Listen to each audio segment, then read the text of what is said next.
welcome. Please be seated and feel welcome in this this beautiful hall here in Malta, in the Grima Hall. And I've been taught that Grima was a famous surgeon in the 17th century or the 1800th century in Malta.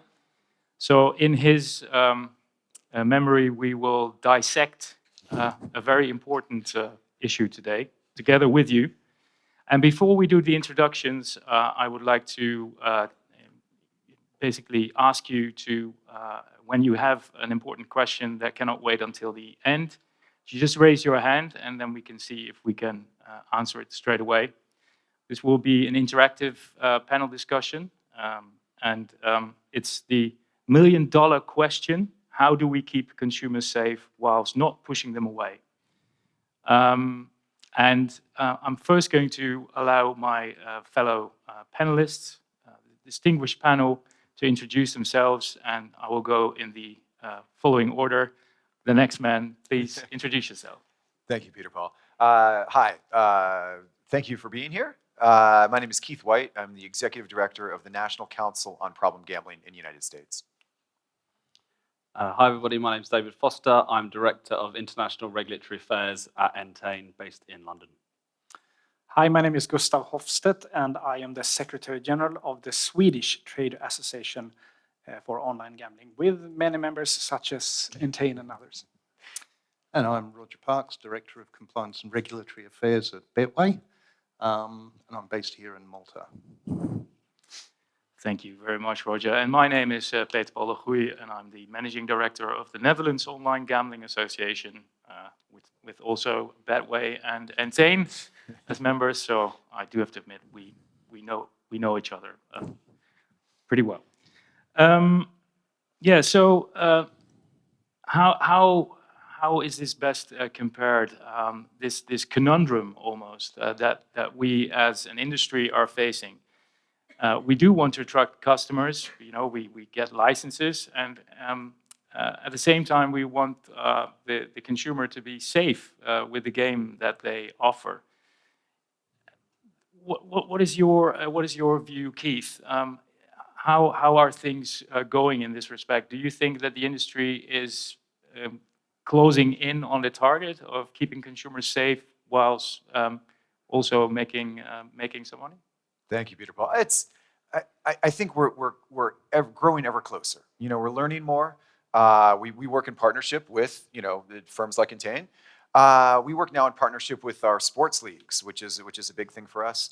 But I think one of the challenges, but one of the opportunities in the United States is that our regulation is relatively weak when it comes to responsible gambling. So it calls on the companies to do more. And in that space, there's innovation. And one of the, I think, important things that's been left out of the discussion that I've been hearing today and generally in Europe is it's a regulatory-driven approach to responsible gambling. In the United States, it will be a company-driven approach to responsible gambling. And I think the next step, though, Peter Paul, to really achieve this, it has to be a market incentive approach. So in the United States, we're bonusing customers thousands and thousands of dollars. It's enormously expensive for everything except responsible gambling. And so if companies were taking more of their marketing spend, more of that bonusing spend, and kind of bonusing customers, incentivizing them to use these tools, it could be revolutionary. So we need to, in the United States, we have an opportunity to show that you can use market forces to deliberately drive customers towards responsible gambling. And this, I think, helps balance, because right now it's out of balance. Right now, the regulatory structure is very low in most states. And operators voluntarily, most responsible gambling is voluntary, and so there are some leaders, folks on this stage, but then there are a lot of people far back in the audience. There are people that are sitting way at the back of the room in terms of responsible gambling in the United States. Yeah. So not getting the room involved yet, but David, since you're looking at both sides of the pond, basically, so you're active in European markets, also active in US markets, North American markets. So do you recognize what Keith has identified here? Yeah, definitely. And I think it's interesting the point you made there, Keith, about it being a company-driven initiative, or it's going to be in the United States. And I think, ideally it would be that way in Europe as well, but I think we basically lost that privilege. Right. And that's obviously something that a company like mine is very keen not to replicate in the US, which is why we're being proactive, even in the absence of regulation in this area. So I think it's important that we kind of recognize that, and that's the kind of starting point. But we have to do everything as an industry in the US to learn from the lessons, learn lessons from the US, from Europe, and not make the same mistakes again. And I think there's a couple of factors that have gone into why there has been this kind of drive towards stricter regulation. One that's probably overlooked is inherently when markets mature, regardless of the industry, so the same in banking or in telecoms or in technology, it comes with hand in hand with more regulation. So that's a natural evolution anyway. So that was always going to happen, I think, to an extent within our industry. But there's a couple of other factors which have probably sped that up or exacerbated it. One is probably the prevalence of advertising, I think, because it really has put it, given a shop window to more or less every person who engages with media in some capacity, whether that's watching sport, whether that's riding on a bus, whether it's reading a newspaper, listening to the radio, whatever it might be, and equally all the policymakers as well. And then I think on top of that, it's the third reason is we've made a rod for our own backs as an industry, and we've made some mistakes in the past, and policymakers and regulators have run out of patience, and they felt the need to step in because we've been deemed as not capable of doing so. So those are the reasons why we are where we are now. I guess the question, which is the one for the panel, is how do we readdress the balance and get back some initiative, hopefully. Yeah. So, Roger, you're also active in North America and in Europe. Do you think that self-regulation is the way to go and is something that should be propagated as the, let's say, the golden bullet in North America, or do you have a different view?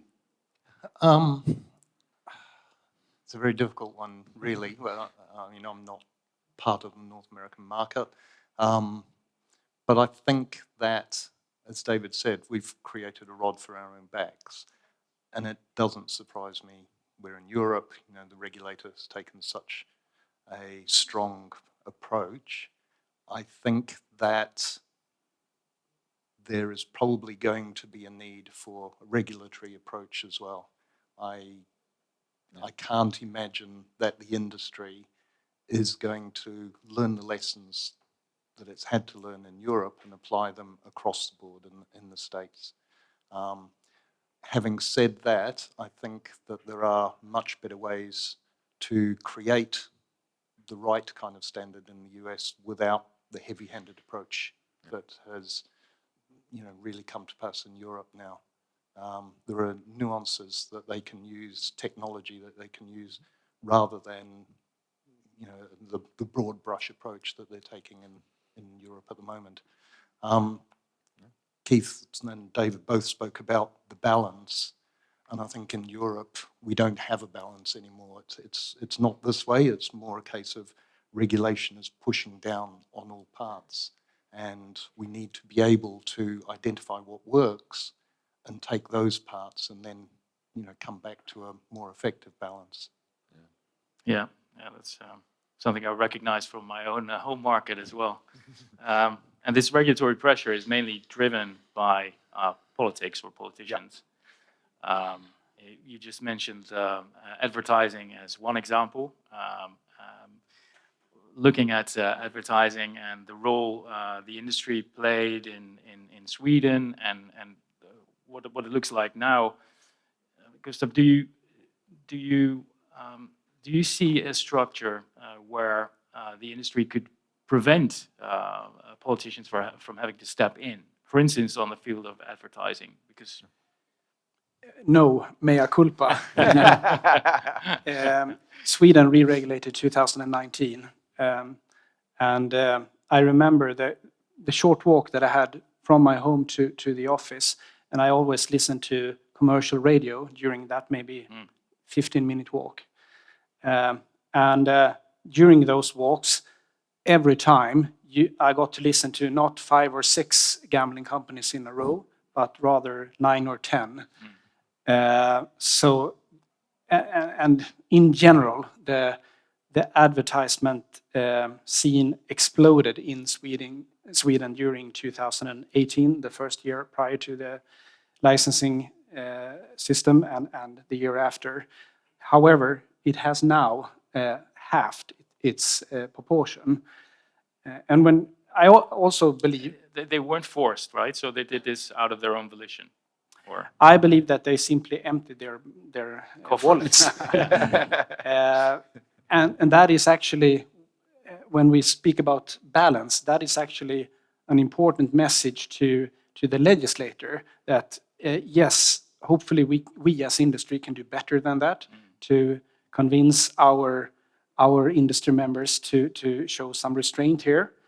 But if you go from a monopoly with 1 or 2 operators to a licensing system with, in our case, 100 operators, you have to accept some kind of advertisement in such change. And that if you as regulator and legislator cannot accept that, then you shouldn't go for a re-regulation. If you allow me some more time, Yes, I please go would ahead. also like to comment this question about balance, because after all, that's the theme of today's discussion. And I believe that we have to find a way of how we define this balance. And I believe that word is channelization, because no RG measures are worth anything unless the punters are included in the licensing system.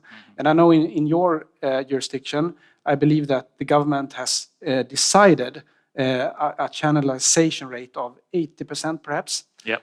In my case, that rate is 90%.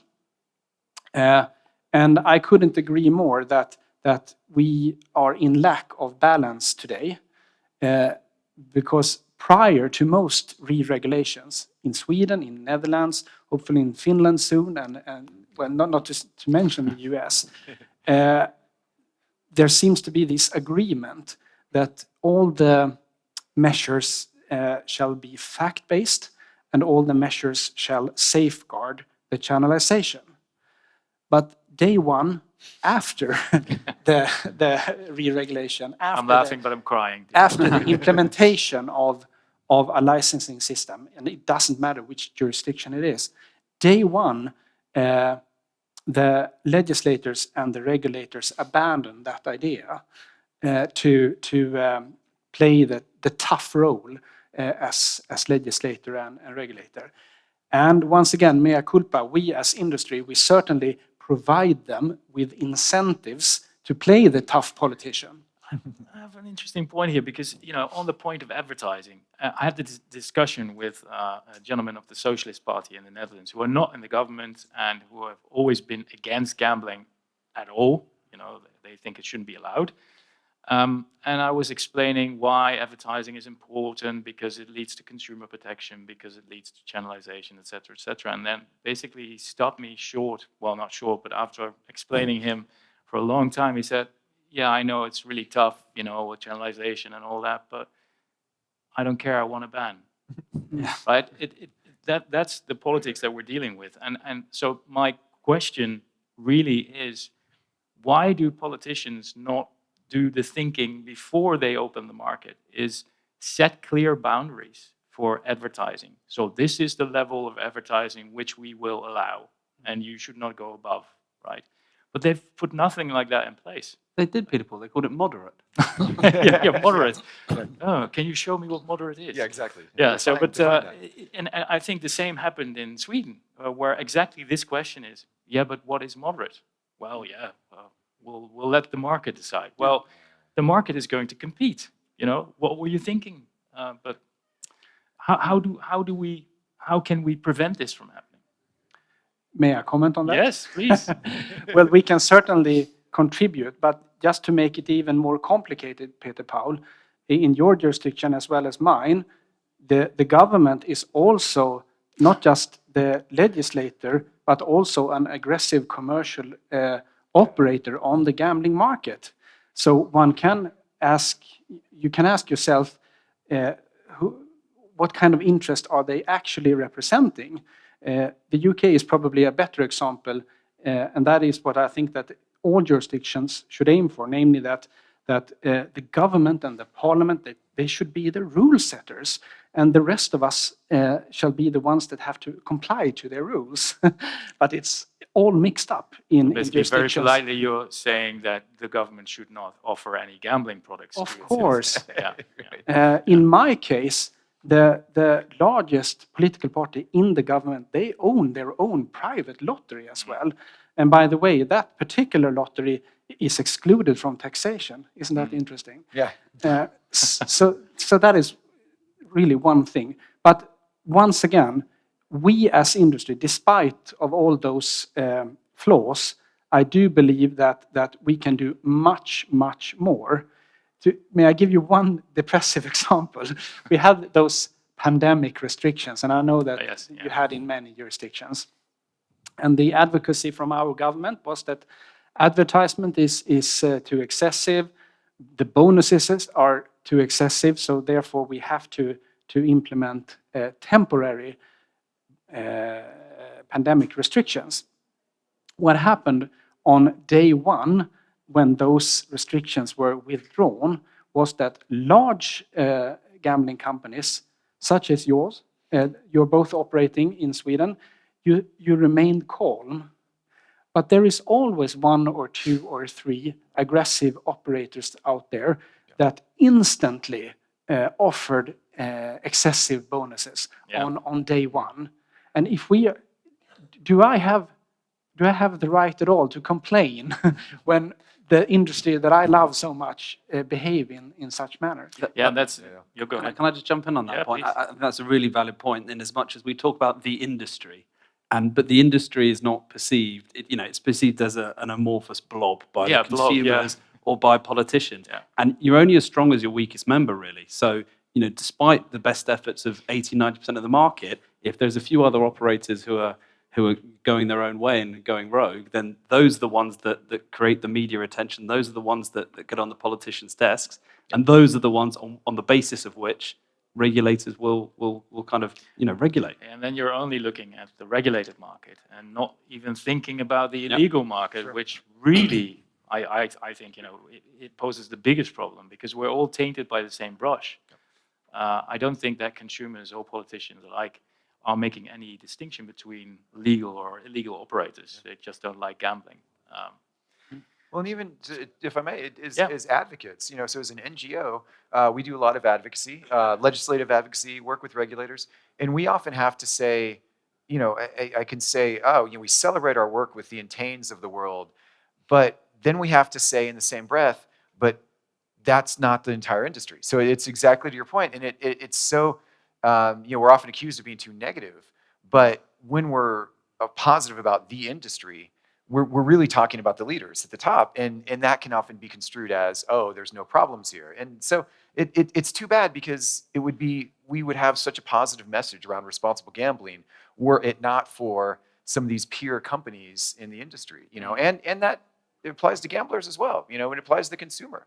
Yeah. They have negative perceptions about the industry because of some of these peers, but they're still members of your trade associations, not yours specifically maybe, but in America they still sit at the table, and I struggle to understand why they're welcomed at the table even though they cast a bad shadow on everyone else. But yeah, that's an interesting thought. So, but if you talk about go back to the advertising, the example.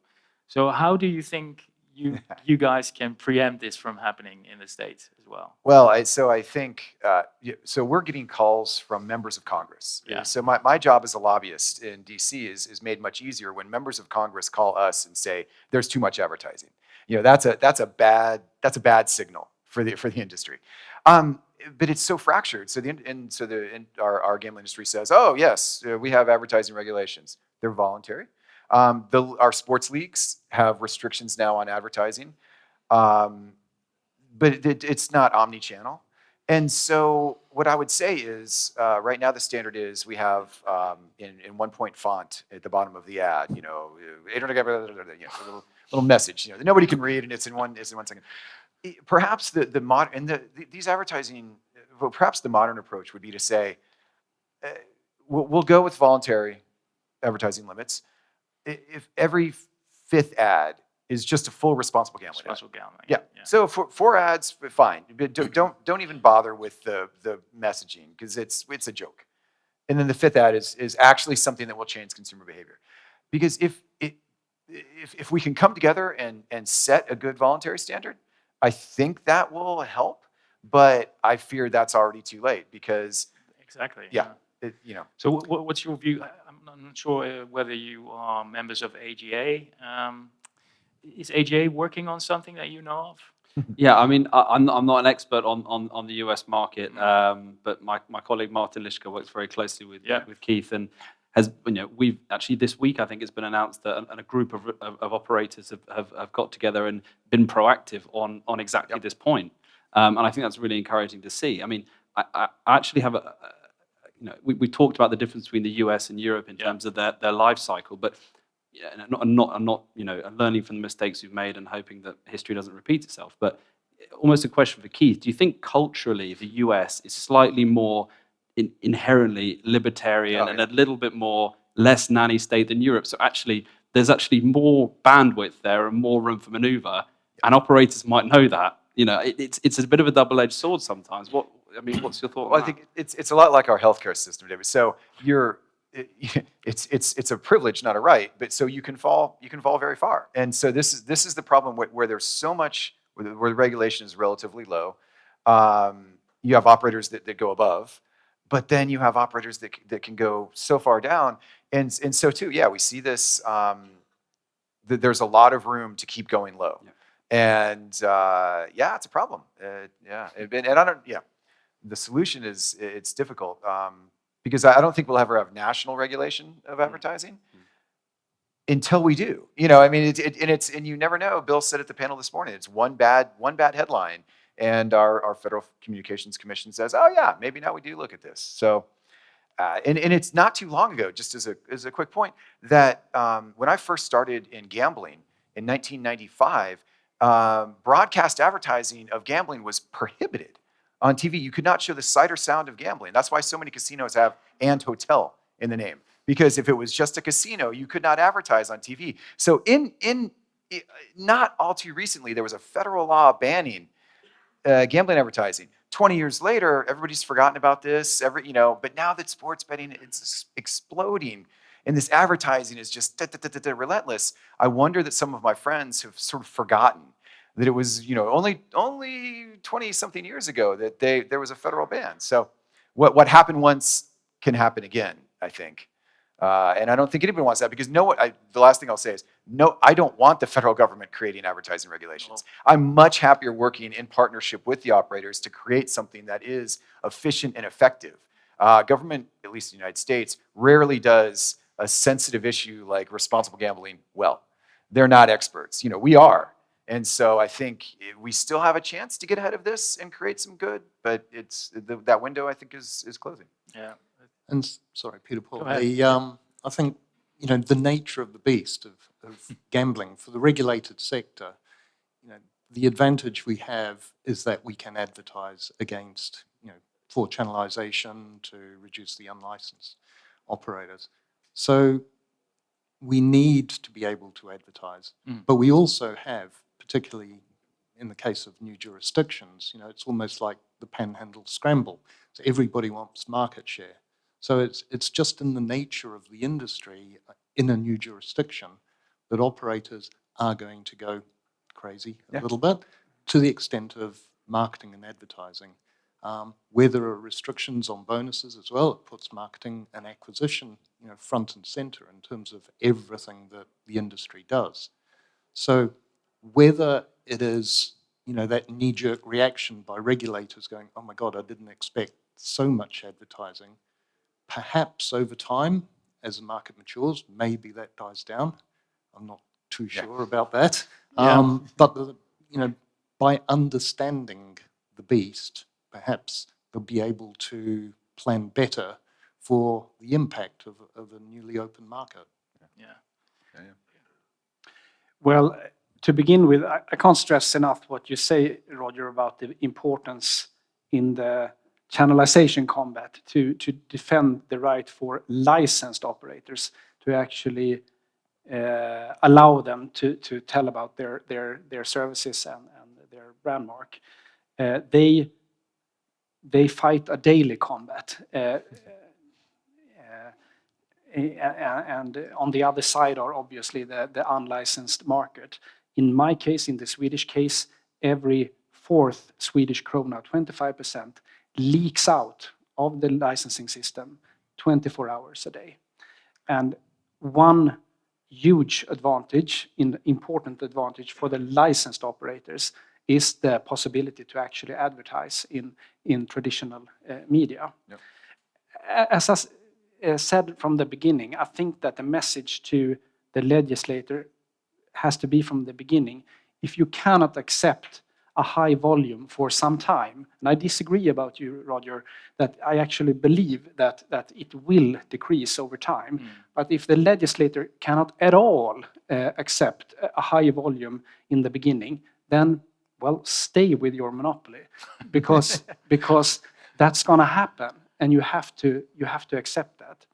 The question about advertisement is twofolded, and in my country, there was a lot fuss regarding the content of the advertisement, and I think it's fair that we self-regulate, but also that the legislator decides upon new laws that regulate the content within the advertisement. However, when it comes to volume, I do believe that is simply something that society has to accept, because how shall we regulate the volume? Shall I ask my members and non-members to sit in a room and decide that maybe Entain is all right to advertise on Tuesdays and Betway on Wednesdays? There is actually legislation against that. It's called a cartel. And we are not allowed to do that. And on top of that, we have constitutional rights. I believe your competition laws are similar to the competition laws in other EU countries, but I've been explained that with, let's say, acknowledgement from the state that you're doing this to protect the public against the adverse effects or claimed adverse effects of the huge amount of advertising, under certain circumstances it can be admissible to restrict the total size of advertising. But you're right, it's a hot potato, really. There's some precedent in Denmark, I believe, where Competition Commission, and they got to an agreement of some form. Yeah, and they then stopped them in their tracks. Kiboshed by the media houses and the broadcasters who don't want to stop the level of gambling advertising because they make so much revenue from it. The problem here is really, and we're now going into the, let's say, the corner of advertising, maybe too much, but the problem really is you say, well, society should allow us to advertise, but apparently they don't. So how can we come up with a solution to that issue? Because I agree with everyone, we need to be able to advertise, because you're saying like we earn the right with a license to advertise, but online there are tens of thousands of companies. I heard the word Curacao mentioned in another room. And I always go like, oh, Curacao. But there are tens of thousands of other, let's say, companies that do not have a license in the Netherlands that advertise on Google. Google allows them to advertise to Dutch consumers. As long as we're competing with that, how can you ban advertising as a government? It baffles me. But does any one of you have a good solution that I can take to my MPs? Yeah. Well, I don't know if it's a solution, and maybe I am wrong, but at least in my own jurisdiction, the problem will solve by itself. Advertisement is not a problem any longer in my jurisdiction.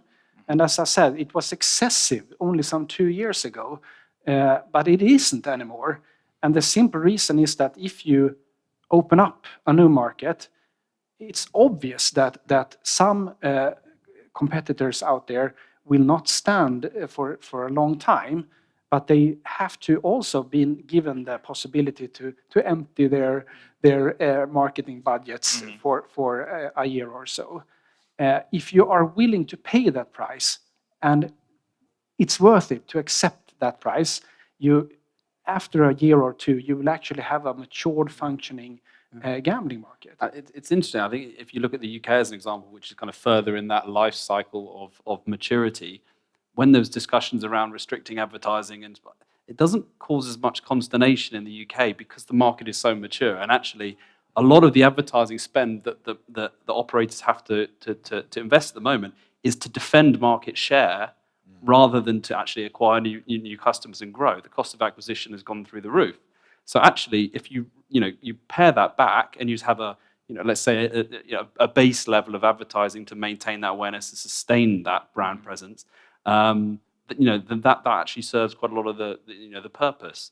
But I think also there's a role, as you said, the Googles of this world. I think as other platform providers and as the wider ecosystem starts to learn a bit more about gambling regulation. I think beforehand it was just dollars and pound signs and euro signs. I think the Googles and the Apples of this world, and I'm sure people will be familiar with this, from interaction with app stores and so on and so forth. They are getting far more involved in the nuances here, and as they do, I'm sure they'll help to support that kind of ecosystem that helps divide the regulated market from the black market. Which is interesting, isn't it? Because, as you say, it's not about the quantity of advertising in the UK now. It's actually the placement of the adverts and, whether they're available to, children, young, vulnerable, etc. Yeah. Perhaps that is something that's looking at us in the face, is the maturity of a market.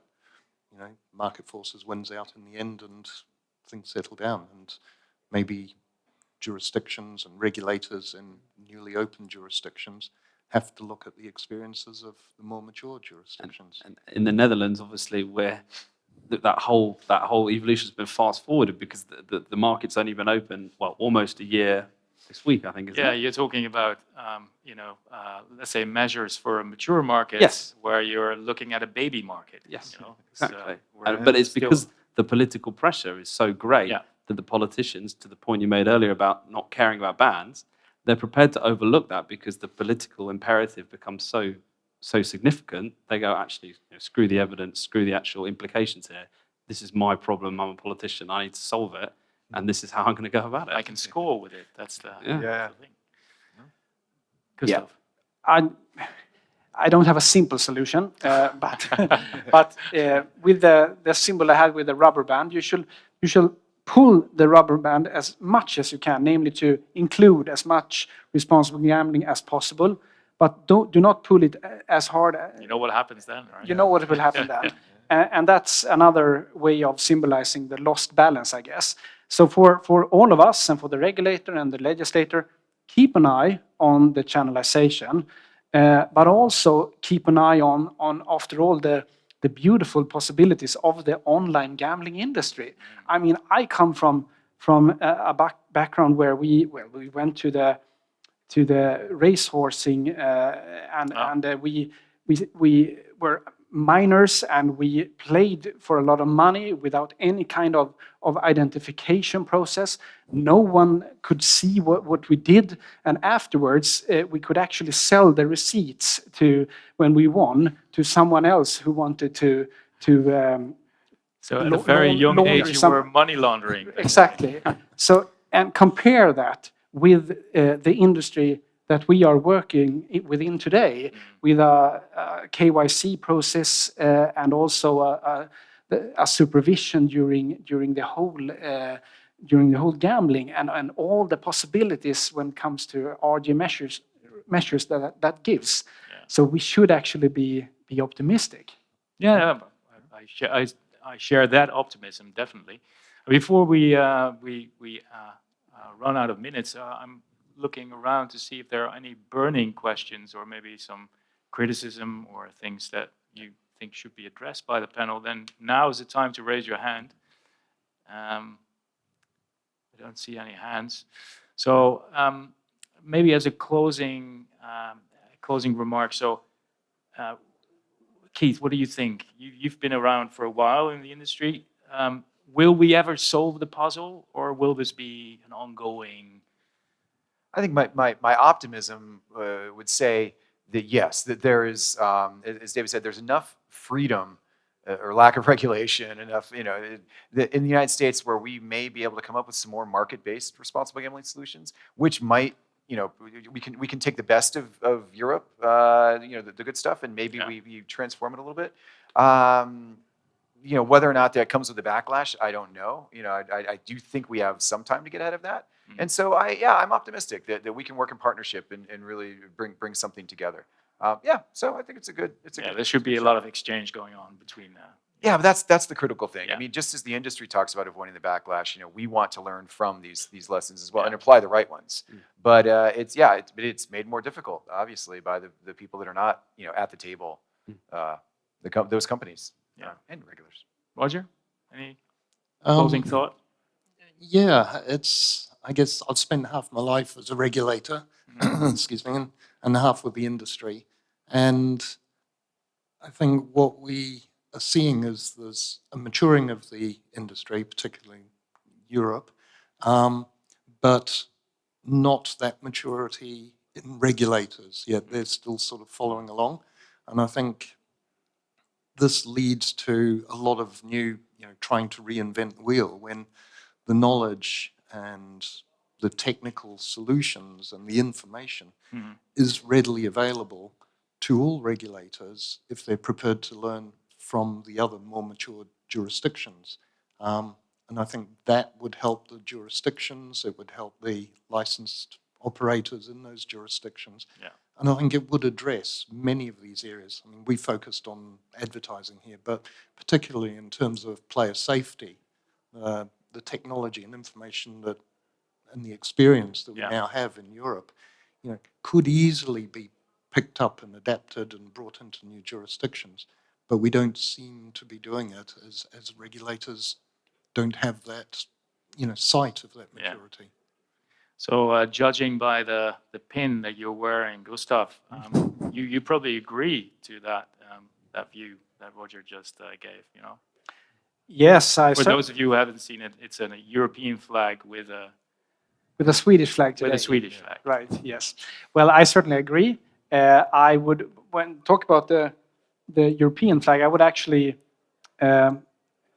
like to advocate for a single license in the European Union, but I know that is probably, we have to wait. I once thought that the Finnish monopoly would never end, so look where we are today. Yeah, and that is actually what I want to end with. In my own backyard, that Finland is probably about to end their monopoly system in less than 5 years, which is extremely positive. And who knows what awaits around the corner in Northern Europe then, perhaps even Norway. Yeah. And the reason for that, well, there are many reasons, but one is, once again, look at the channelization. Norway now has a channelization of less than 50%.